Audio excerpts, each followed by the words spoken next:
I get that. Yeah, And so it's just it's looking at it from like a buyer's perspective too. And so, absolutely.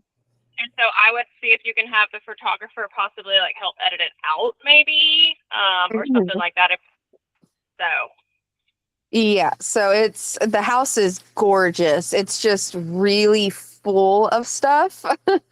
Like it's tasteful, like it's really pretty artwork and all these things. It's just incredibly full.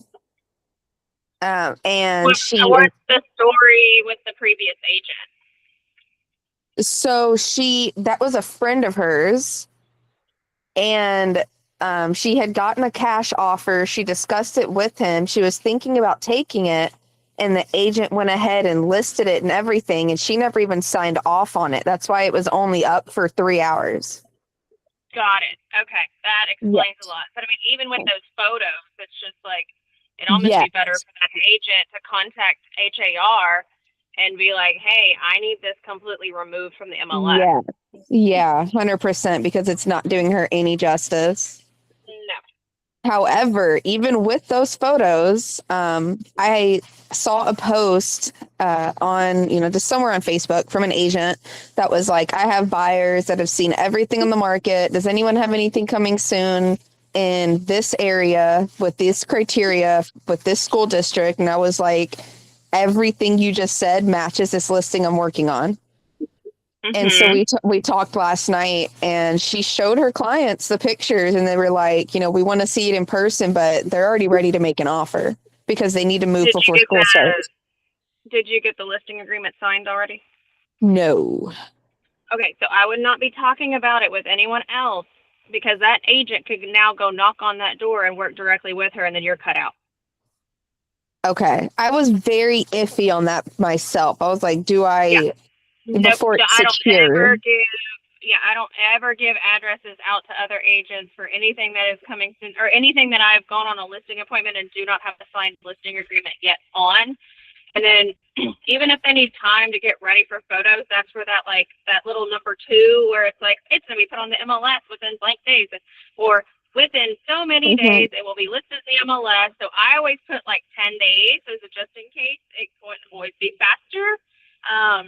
Okay. But I'm getting to sign the listing agreement right then and there or immediately before I'm talking to anyone about it. It means that I'm the door and just going directly to the seller.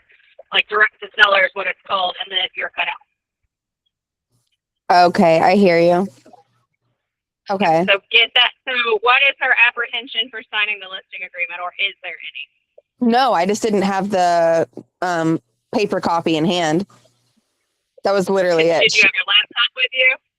I did, but it Have was you ever done it? Have you ever hosted an in-person signing on Dotloop? Because I will flip my laptop around and do an in-person signing right there. I have not. Okay, that's okay. I hear you. Mm-hmm. That's So can you definitely. get so you went last night. When have you gone ahead and sent the listing agreement back over to them to sign? I have not. It ended up going until after 9 p.m. It was a really weird appointment. She was like Mm-hmm. drinking beer and talking about her whole life. Like it was really wild. It was almost 3 hours long. It was really, really weird. Okay, so fun Uh, fact: they are signing a legally binding document. If they are under the yeah. influence of anything, then whatever they're signing can be null and void. And so Yes. I have paperwork with you and have her signing that because she was under the influence. And so Yes. they can be deemed incapacitated or deemed incompetent in order to be able to sign the paperwork. And so I had a seller that was like this before who I knew exactly she was a severe alcoholic and was on pain medicine due to a work injury and basically and all that kind of stuff. And so she wanted to sell her property, had like 11 chihuahuas, and every time I went over there, she was drinking whiskey out of a teacup, not lying. And so I figured out her time frame as far as when she basically was sober, which was only Yep. a couple hours because she was having to take Yep. care of her little animals and stuff.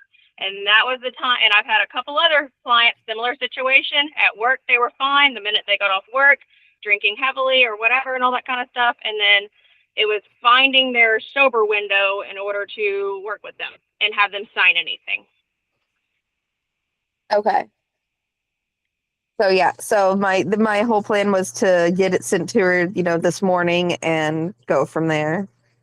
Okay. It just Yeah, it just felt like the right move. yeah, no, for sure. Good judgment call on that. Definitely. I would I would pause on sharing it with anyone else, or you can say, hey, I have this coming soon. I have this many bedrooms, bedrooms in this city or whatever in this Yeah. area. But just don't give too many specifics or addresses to Okay. others, just so you don't get cut out. Perfect.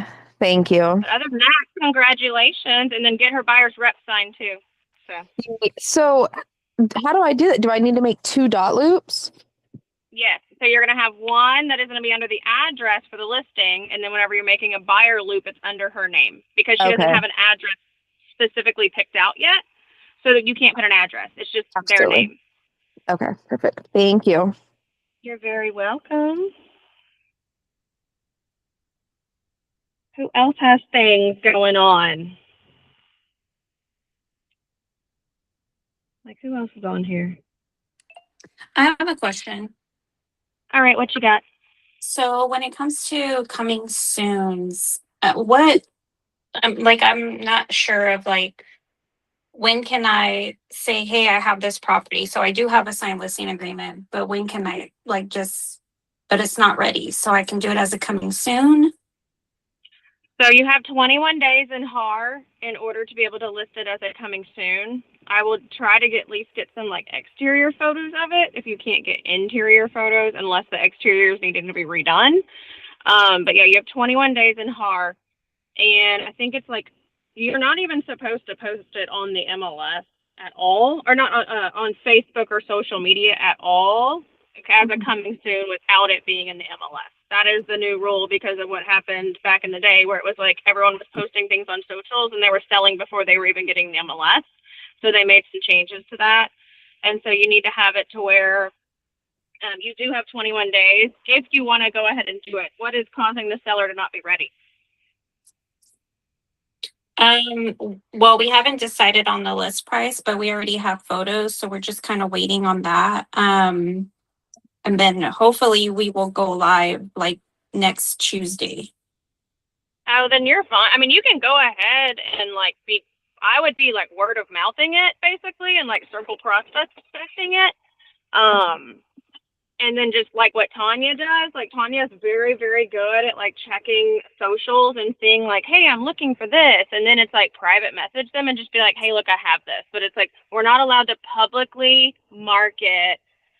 I think it's like there's a wordage, and I'm sure Lori, if she's on here, she can kind of help explain it. But it's like we cannot publicly market it until it's pretty much in the MLS is coming soon. But it's like if you're having private conversations to your database, then it's okay.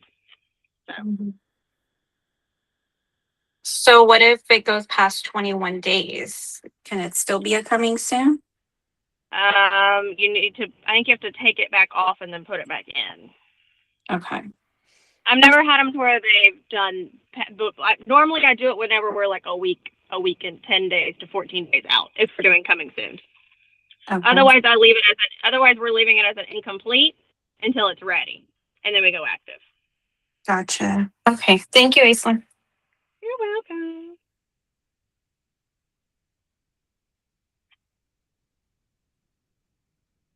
I'm like, who's in the office?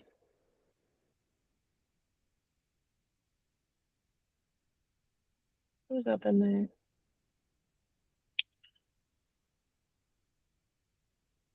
I'm like, someone else start talking about all the things.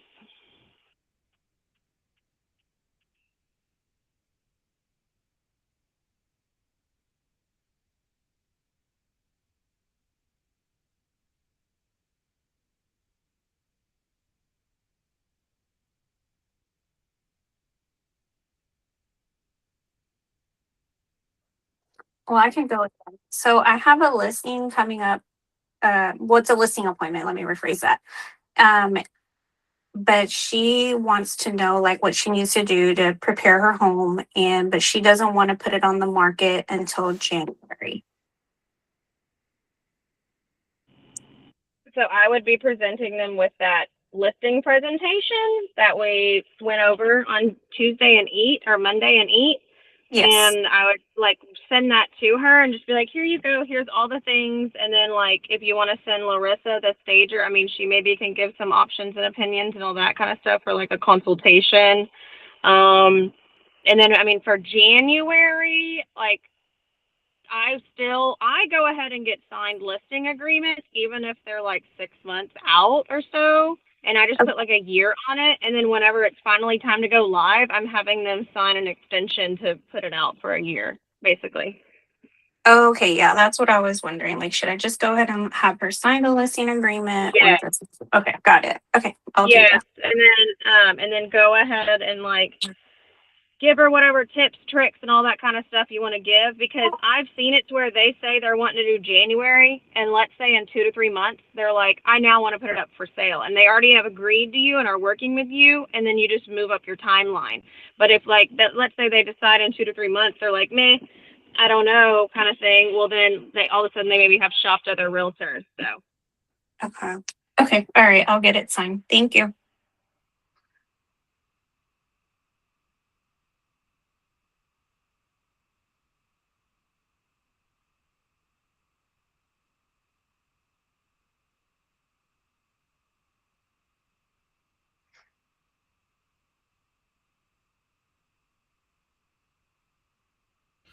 Today's specialty day. It's a great day to talk about investments, short sales, wholesale deals, like all the extra stuff today. So y'all chat about it.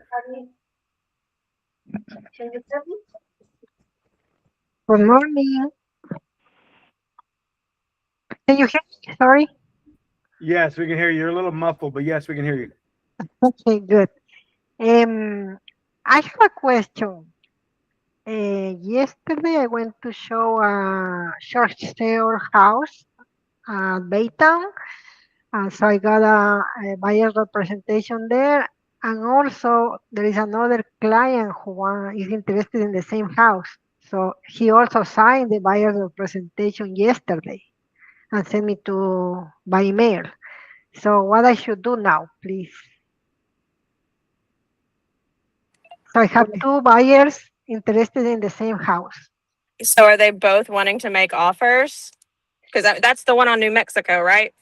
Yes, the Okay. one that I showed the house yesterday wants to do an offer, and the other one want to do an offer 1 week ago, but I called him yesterday saying I'm gonna be in that house. Say, do you want to see the house? Do you want to sign the papers? He said, not now, but I will sign the papers. So they signed the papers and he sent me by email. So what I've done before in those situations is I partner with another agent to basically assist with making the offer of one of the clients. Okay. And then I've done that, and then I've had it to where like whoever's offer gets accepted, then I continue working back with them, but I basically like give a kickback to the other agent that if theirs got accepted, basically like a referral. Okay. Okay. Mm-hmm. Ozzy may have a different suggestion, but that's what I've done, and it's worked before for me. So Okay. Thank you, Leslie. you're very welcome. Yeah, if you try to work both of them, there's a really good chance one of them is going to feel slighted and pissed off at you. So yeah, I would definitely refer one out. Okay. Okay. I will do. Because I mean, they're both your client per se, and you can have that conversation with the other agent of like, look, I'm needing your assistance for you advising them on the offer part. And then I've had it to where then they're like, it's kind of like a showing agent where it's almost like they kind of like become an offer agent in a way. I've had that situation, but yes, exactly like what Ozzy's saying, like you want to have fair representation they want to have fair representation for each of themselves. And so you want to give them that ability. Okay. And if you ask them, what would you like to do? Would you like me to continue representing you and just write both offers? And they say yes. I'll be real with you. There's been times when I've had that situation and then they fired me like right after. They're like, well, you know, we don't believe you're the right person for us because we don't think you had our best interest at heart because they won the deal and we didn't, and then they get rid of you. Or if you say, look, for this one deal, to be fair, I want to make sure you get full representation. You don't feel slighted. If this one doesn't work out, or you want to, you want to walk away or whatever, we'll keep working together. But right now for this deal, I'm gonna put you with this agent so you and them can write the offer, and I'm not gonna know what you're writing, and you're not gonna know what I'm writing with the other ones, so we can be fair for everybody, and it'll come out the right way. I don't want you to feel slighted. They can still feel that way, but just know that more often than not, if they say, "Oh no, I'm fine," they're not. They're gonna resent you somehow or another down the road. So just be careful with it, and know that this could be a chance for you to lose this client, and it could just happen. Okay. Keep Thank going. you. What else? So specialty day, investments, wholesale deals. What else? What other kind of specialty type stuff? I have a fun one right now. Jackie actually showed it, and we have a red tag, and so it's a short sale with a red tag, so it's super fun. So, just working through that. Aislinn, please could you explain what is the meaning of red tag, please? I was Okay. just gonna say, can you explain to everybody what a red tag is? So a red tag is whenever the city deems a property, basically they've been sending warning letters to the owner of like, hey, this looks like this, you need to fix this, whatever. It could be whatever the issue is. They're going to be pretty specific on the red tag. And so I need to look at, so Jackie showed one of ours yesterday, and it's had a red tag put on it. And so I'm reading through it, and I've asked the seller to provide us any and all documentation in relation to what the red tag is. So it's basically whenever the city gives just a bunch of notice to the owner and they don't fix the problem that the city finds is a problem. So they'll deem it as basically do not occupy the property. It is unsafe and unfit to be able to occupy the property. So they red tag it, and basically that forces the homeowner to then go through the city to get proper permitting done and completed in order for it to be fixed and rebuilt, and then have basically another occupancy certificate basically issued. How much is for that? Do you have an idea, please? It depends on what they are red tagging. So it's all different. And I'll say that they're nicer over here than they are in Beaumont. They can red tag a house for rotted wood, blue tarp on the roof, yard, broken windows, anything that makes the property look abandoned is why they will do that. The red tag really, it's about permitting. So you can get red tagged if they see too much trash outside and they're like, hey, this is dirty. If they see debris, like you gutted out a house and demoed, then they're definitely, if you don't got a permit, they're going to say, look, it looks like they're doing work on that house. We're going to put a red tag. What it is, so you could call permitting of a property many different things. One is it's a money grab for the city because they want to get paid. The other thing is it's also, you got to understand these houses and neighborhoods, especially if you screw up your house and you do bad electrical work and the shit catches on fire, it could catch your neighbor's house on fire. If you do bad plumbing and your sewage backs up and there's shit in your front yard, it could be a nuisance to your neighbor. So they basically, permits and permitting, according to what they say, was created to make sure people just didn't put up like hobo shacks and dangerous things where people can get hurt and it could cause damage to the neighborhood, or just take away from the aesthetics of it, right? So like an overgrown lot, snakes, rats, roaches, and an infestation could take over the neighbor's house. So there's different levels of it, but really they want you to get permits to make sure you are paying into the system and abiding by the rules to keep safety and sanitation for the entire area. There are levels of it. There's red tags that say you cannot continue any more work until you have a permit. There are red tags that say you need to stop everything you're doing, rip it out and redo it because you didn't permit this. There's red tags that say this house is condemned. It is set to be knocked down. and if you don't get it knocked down or taken care of, blah blah blah, you can. And a lot of people, when they get a condemned red tag, they're like, oh shit, I got to tear the house down or whatever. That's not true. I've cleared a condemned red tag on a house before. A lot of times they call it condemned is because it's been vacant for too long. The windows aren't boarding up. Neighborhood kids are breaking in and starting fires and doing drugs in there. Homeless people are squatting. It's become a whole new level of nuisance to where it's dangerous. A lot of times on those condemns, they yank the electrical box and they shut off the gas to stop or limit the ability for somebody to burn down the whole damn neighborhood. So there's levels of it, and that's what red tags can do. So hopefully that helps and makes sense. Yeah, for this one, it's been deemed unfit, but again, it's just because it's been abandoned for so long, but it's something that can be easily rectified by just basically providing the city what they're wanting. I love a condemned property. You know why? Because everybody else is afraid. I bought a house in Pasadena that had a condemn order, a tear down order, and they were given 2 weeks. And man, I bought that thing for like $18,000. That was my question. It could be sold to investors. Yeah, you can. But here's the deal: is if you buy it believing that you can fix it back up, but they don't allow you to, or it's not even worth it, you could have bought a bum deal. That's what I'm saying. But you can. It's quite possible. It's really risky, and you got to know what you're doing. Yeah, I bought a house in Pasadena. They yanked the gas meter. They yanked the electrical. They boarded up the windows on the house, and it had a tear down order like 2 weeks. I bought it, and I got it all redone. Like I fixed things. I made sure it was secured. I had to show proof it was secured. I had to fix up some flooring joists to show that it wasn't a hazard. And then I had to get electrical company out to make sure the electrical wasn't a hazard. Got it electric reconnected, got the gas reconnected, got it tested.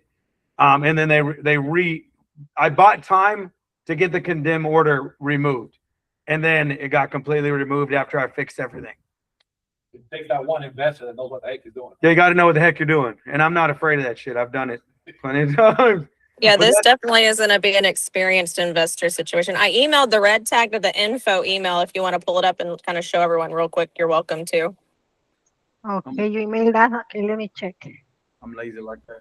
1 second. I was going to say, also- Jackie may be able to. Jackie sent it over. And also one thing with that too, I've bought a few of those myself, and you got to make sure you don't go over that 50% too, because if it's 50% of work that has to be done to it, they're going to deny it anyway. So when you do your rehab budget, you got to make sure you come up underneath that 50%.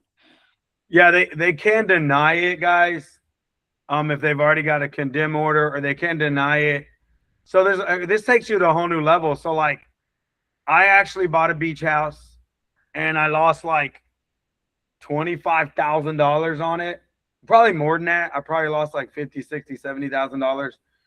I bought it, and before I bought it, I met the city inspector out there, and she was like, "Yeah, you're good. You just make sure that whatever your rehab budget is less than 50% of what the value is on it." And they give you the value, right? So they have the tax value, appraisal value. They had tax valued at like $75,000. I had put in a value that I could get all the work done for less than 30. It was a tiny little beach house. Bought the damn thing. The same city inspector came out and said, "Oh no, you got to raise it from like, it was at 8 or 10 feet. And I had to get it up over 16 feet, which it automatically pushed it over the 50%. So she was like, "Oh yeah, you got to tear it down." So I lost a lot of money, time, energy on this little beach house I bought in Crystal Beach, and it was a pain in my ass. But I learned a valuable lesson. So, yeah, it's part of the game. So in this case, Aislinn, or in any case, I should go to the county to check for this information, or is the listing agent who provides that information about the red tax? Do not ever trust the listing agent. Exactly. Not trust them for shit. Okay. Guys, Get with the city. This is the beauty. Y'all ready? I'm going to give you the beauty. And this is a lot of agents, especially in the commercial world, or in the investment world, in the commercial world, they come to you and say, hey, is this property approved to build a strip center? And I'm like, why the fuck are you asking me? Like, here's the deal. A strip center doesn't mean, oh, I built a strip center, it's all approved, right? Strip center with a gas station is different. Strip center that's going to allow eating places is different. Strip center is strictly business is different. Strip center with a fitness center is different. Like, your usage matters. So you got to understand, and this is, I'm going to challenge you guys, and this is where some of you guys, like, your head will explode with me. I loved going through that process of learning commercial. I love going through that process of, like, I was helping somebody to rent out a bunch of like warehouses over on Cullen in Pearland, and all the real estate agents would come to me, can I do this? Can I do that? I'm like, what do you, have you never done this shit? And I had to go and and I went with them to the city. And I said, hey, what do we need to do in order to get this pushed through? And some things they would say, oh, we're going to deny that. Oh, we're going to deny this. And then you got to learn the reasons why. Oh, well, we're going to deny that because you don't, that type of business, according to our code, you have to have this many parking spots for that type of business. And there's not enough parking spots in that parking lot. You got to fix it. Or, you know what? In order for you to house this type of business, you have to, you're going to have to get a fire extinguisher, a fire hydrant within 100 yards of your building. Oh, and by the way, if you want to get a permit to get that fire hydrant within 100 yards of your building, you also now have to bring it to aesthetic value according to the city of Pearland, which means you have to change your whole facade. The metal will no longer work. You have to put brick, and you have to do this, and you have to do that. Like, there's all these things they're going to require you to do. So don't go ask an agent, is it approved for this? Because they may say yes, and then you get into the lease and you get in, and they're like, oh, no, we can't approve occupancy on that business. Yeah, now you're screwed, right? Unless you totally switch what you're going to do with it. And that's the thing in the commercial world is you're not, it's not a house that people live in. It is a business. So if you know it's going to be a business, what type of business is?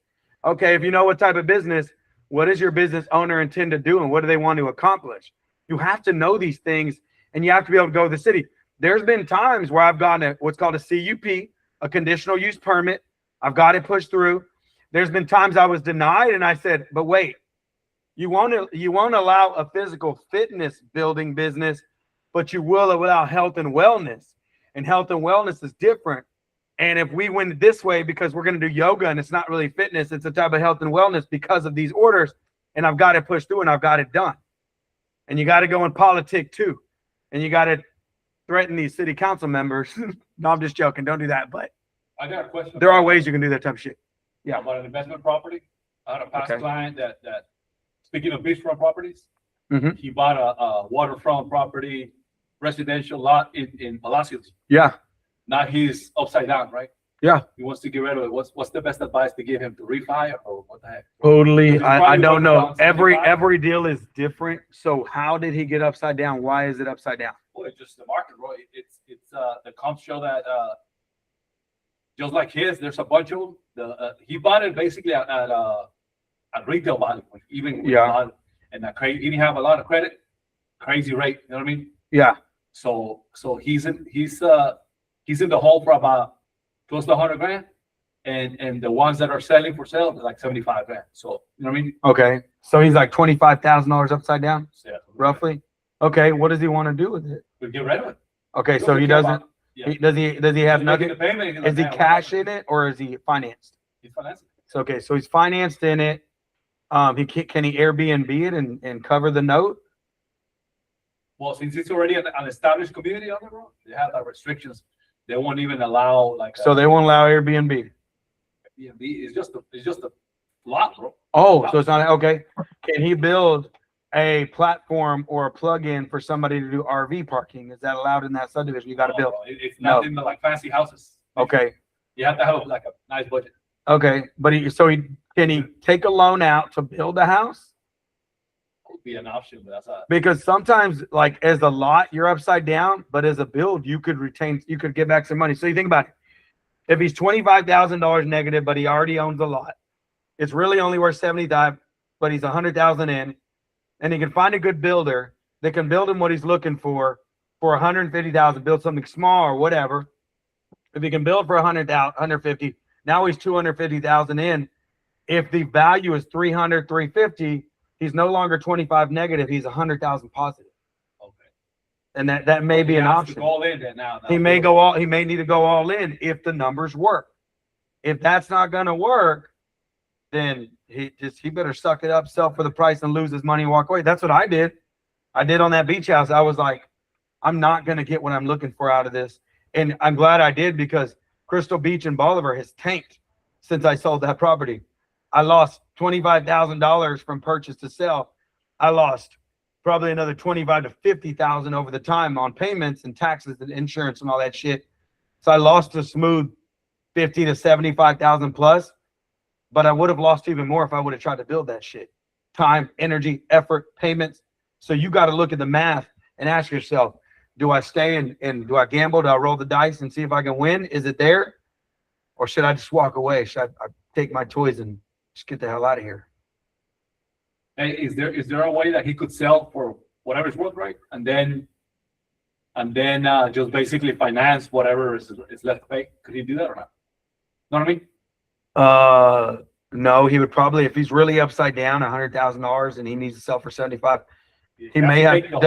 Has he gone late on his payments, or is he still on? No, he's paying monthly, but okay.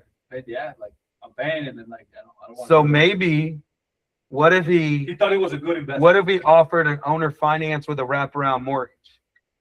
So guys, this is where we get technical and creative. This is a great specialty conversation. What if he told somebody, look, I will sell it owner finance for $100,000. You give me, let's say, you probably want to keep it minimal because you want to keep it over the note amount. So what you need to do is find out how much does he owe on the note, what is his monthly payment, what is his interest rate, and what is his amortization schedule. So, for example, if his monthly note is $500 a month and tax and insurance is another $250, he's $750 a month in, right? If he owes $100,000 on the loan, you don't want to sell for under that. So you want to get somebody up to 110, 120, 125 if you can. Have them give you a down payment that secures you, but also have the math fit. So if he owes 100,000 on a 15-year amortization and he's at a 6-year note, he probably needs to keep it at 110 with an 8 or 9% interest rate on a 15-year amortization to make sure the numbers don't ever put him upside down. And what you can do is get an attorney to do a wraparound mortgage. So you've got one mortgage in play with you and the mortgage company. Now you're going to wrap another loan around that loan. So it's almost like a deed type contract, and attorneys can draw it up. Now where it can get risky and a little scary, and this is where you got to get creative, is that note holder. So your bank can try to call you on that note. Here's the deal is, they're stupid to call you on the note. And if they call you on the note, well, shit, oh, well, you got a little bit of money. You were going to lose 25,000 anyway. And now you're doing something with it. More than likely, they're not going to call you on as long as you keep making your payments. So that's a very creative way to get that done. Or he just needs to take his haircut and walk away. Lose 25,000, get the hell out. Mortgage. He has to get that one buyer, right? Mm-hmm. Yeah. He's got to be able to negotiate with a lender to say, hey, I'm 25,000 upside down. That's the best I can do. Will you take it? And they may take the loss with them, but maybe they won't. I'm hearing like short sale or even a subject to opportunity, just depending. That's where, like Ozzy's saying, getting all those numbers and interest rate and everything else is super important. You just got to know the math, and you got to be creative to wrap and make it work. Thank you, guys. So if you do a owner finance with a wrap, you're in control. If you do a subject to, somebody else is in control. So you just got to make a decision on what you want to do with that. They're very similar. Guys, I know we just got really complicated with that. Some of y'all are like, what the hell are they talking about? So I'm going to challenge you to go ahead. If you have any questions, we can go and ask about what we just covered. Very technical situation. Anything? Going once. Going twice. Sold. I think we're past time right now. Yes, it's 8:39. It is time for gratitude and bucket fillers, and then we're getting on to the book. It's Wednesday, right? Am I crazy? Right. It's Wednesday. What are you guys grateful for today? Holler at me. Let's go. Wow, I'm picking on people now. Here we go. Let's see who we got here. Gwen, what are you grateful for today, Gwen? And I know you knew I was going to call on you. And she unmute. Going once. Going twice. She couldn't find the unmute. All right. Janina, what are you grateful for today? I know we can't miss on 2 in a row. Going once. Going twice. This has never happened before. It's unprecedented. Oh, she's there. You saved us. What are you grateful for today? For this new opportunity that I have here to learning more, to construction more my business, grow up more. All the time in any kind of business, you're learning more. Mm-hmm. That's helping you to create a good future for your life, your family. What's one thing you feel like you've learned this week? I'm learning a lot, and it's still like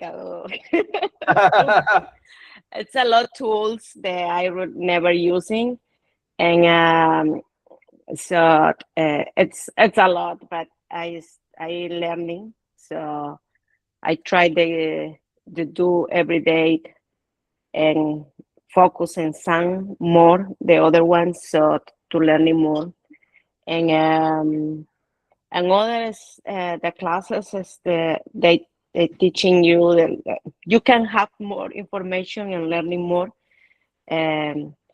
to prepare for your future to work as an agent. So that's good. So another is you learning more stuff that you are already thinking you now, but not now too much. So you learning more stuff that too. Let's go. Get it. All right, I need 2 more. Let's go. I know Tanya has something she should be grateful for. Yeah, Tanya, we're putting you on the spot now. She gonna go? Going once. Go twice. Christine, what are you grateful? No, I'm here. Tanya, say by the bell. What you got? Sorry, my baby is attacking me. I'm grateful for a lot. I'm grateful for my coaching session with Lori. It really got me to, I'm already a very accountable person. I don't try to make excuses for things, but it really helped me understand exactly my shortcomings, where I'm struggling, what I could be improving on, things like that. And having someone there to help hold me accountable besides just myself, because that's easy to break, that's really nice to have, and it's driving me more. I'm grateful for Brooke for coming on and co-listing this with me and helping me learn so much and securing, that listing, and just grateful for my career right now, and feels like it's starting to pay off and it wasn't a mistake. Yeah. Let's go. Get it, Tanya. I'm gonna pick on one more. Christine, what are you grateful for today?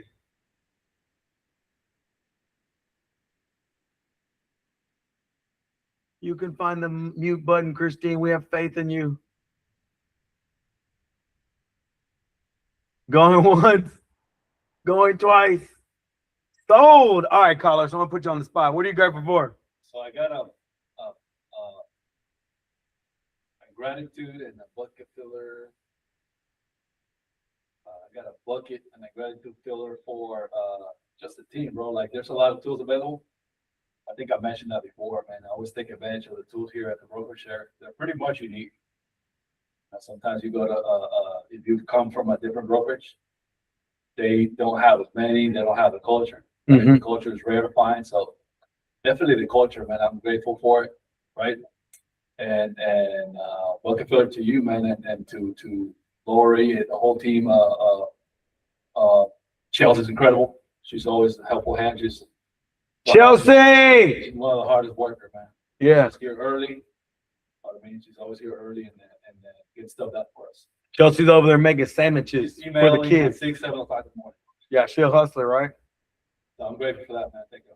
Let's go. All right, guys. Every day you should be living in gratitude. What are you grateful for? All that good stuff. So, guys, we've got probably like 2 or 3 more sessions in Atomic Habits. Right now, I'm really working through kind of like chapters 13 through 15. But before we talk about Atomic Habits, before I do, I want to know, what do you guys, are there some habits you're working on? Are there some things you're trying to build right now? Let's talk about it. Anybody have any habits that they are working on building right now to help them in their real estate career, in their personal life, or habits you're trying to break that have been hurting you? So let's talk about it. Floor is open. I'm gonna sit here and chill. Time block is definitely a habit that needs to be added. Woo, time blocking. Guys, that's really cool, because that's honestly, that time in the book is this next chapter 13. It talks about what we call the 2-minute rule and some other things. So we'll go over that in a minute. We'll talk. I love that. What else? What are some other habits we need to work on, or we are working on, or habits you need to get rid of? So I've been working on trying to get up at 5:30 in the morning. Ooh, okay. So what is the purpose of the 5:30 in the morning wake up? To get my day started so I'm not feeling so rushed and I can ease into my day and do what I need to do. And then my next step is going into the office consistently. Okay. So let's talk about that. I love this. So what are the things you were doing? And I'll reference some of the stuff in the book in just a second, but I want to ask you first, what are some things you're doing to help you make sure you get up at 5:30 a.m.? It's just non-negotiable. Like, okay, I have to get up. Like, that's it. Because, for example, on Monday, you know, I got up at 5:30, but then I fell back to sleep, got up at 7, and I was just rushed. And I just reminded myself, this is why I need to get up at 5:30. I don't like being rushed. I like to ease my way into my morning. Okay. So what time are you going to bed the night before? Probably like 10:30. So the past few nights, probably 9 is the time I'm going to bed now. Do you feel like 9 is a good time for you to go to bed to get enough sleep till 5:30? You're not like dragging or upset with yourself? Well, I have some other underlying things going on in my like health wise, so I still wake up in the middle of the night. So that's something that I'm working on. That's a separate issue, but I'm not angry or frustrated because I didn't get, my 6 hours of sleep. Yeah. I know that that's a separate issue that I'm working on as well. So I want us to look at all the different things, because I think we may not grab it all. So in the book, it actually is like chapter 16 or 18. It talks about, okay, if I know I want to wake up at 5:30, and I know typically I wake up at 5:30, I'm pissed off because I'm tired because I didn't get enough sleep and it doesn't feel good and I don't like it and all these things, right? Okay, what do? So it says a lot of different things you can do. One thing it says is, what if you bought a more comfortable bed? What if you bought a more comfortable pillow? What if you wash your sheets every Sunday to make them nice and snug and warm? So like there's all these little things that say, okay, if I know I need to wake up at 5:30, but I also know I need to rest, I'm gonna be pissed, I'm not gonna like it. What do I do to invite myself to go to sleep? So it may be, and there's a bunch of different things. One is, okay, you know what, Ozzy? My problem is I do go to bed at 9, but I don't physically go to sleep because I turn on the TV. And in the book, it says, okay, take the TV out of your bedroom or unplug it or throw your remote somewhere where you can't find it. Like there's little things you can do. So it's figuring out, what are my triggers? What are my cues? What are the things I can move my triggers and my cues? So all those things that we may not think about, having a more comfortable bed, taking the TV out of your room because that's a distraction. Maybe it's putting up blackout curtains because it's still light outside. Or maybe it's, you know what, my kids need to have an earlier bedtime because they're up running around like fucking wild animals and I can't sleep because they're like, and I need to set down the law for them. It may be, oh, you know what, I can't drink tea because I like tea and that caffeine keeps me up after 2 p.m. So there's all these things that we may not be thinking about that can contribute to that. So those are the things that may help it happen. Now, waking up at 5:30. So for me, like I'll tell you, all those things matter to me. So I work on all those things. Waking up at 5:30. So I wake up at 4:45 to work out at 5:30. I have 3 alarms. I pick the most annoying alarm sound. One goes off at 4:40, one goes off at 4:45, and one goes off at 4:50. And you better believe by the third one, I get my ass up, right?